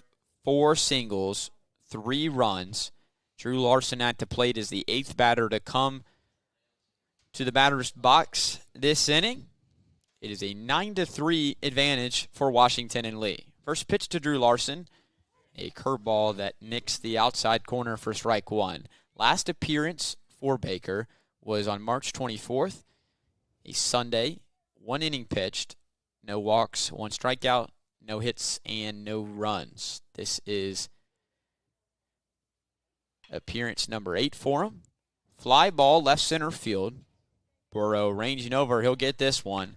And that'll do it for the Generals here in the bottom of the 8th inning. 3 runs on 4 hits. No errors and 2 left. Last chance for the Quakers to try to claw back. They find themselves down 9-3.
In the last calendar week, Ben Sundell has thrown over 120 pitches across 3 appearances. A valiant effort last weekend versus Roanoke.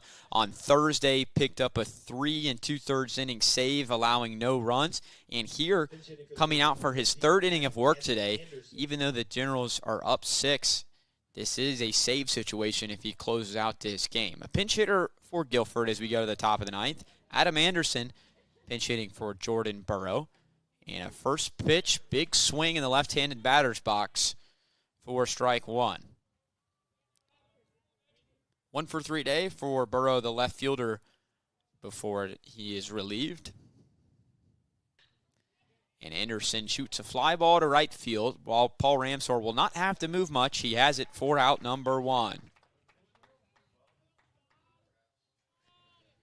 Carter Blum is going to be a pinch hitter here. He'll be hitting for Ethan George. The Quakers, number 12, Carter Blum.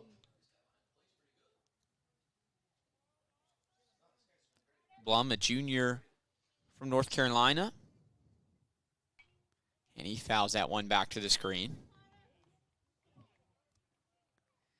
So Zach Booker letting some guys get some at-bats here in the 9th inning.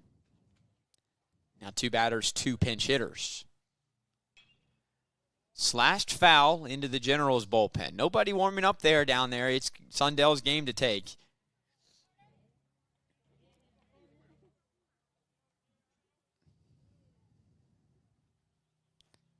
Working from the third base side of the rubber. He's set. Long pause, 0-2. Almost hit him.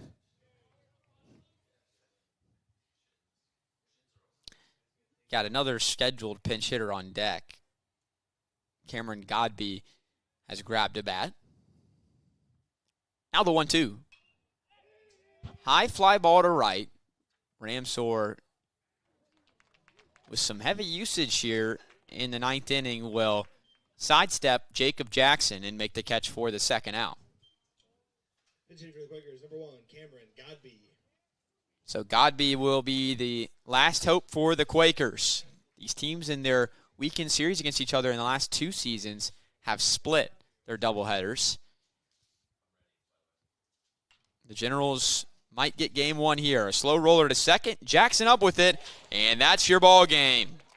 Ben Sundell, a 3-inning save out of the bullpen, locks it down for Evan Blair, who picks up another win. And the Generals pick up game 1 of this doubleheader. Your final score, 9-3, a victory over the Guilford Quakers. The story of the game, really just great pitching and small ball for the Generals. Really able to scratch across runs from the get-go with a couple sac flies, bunting to advance runners, and then laying it on the Quakers in the 9th inning. Able to score 3 runs, and then Ben Sundell, the 3 scoreless.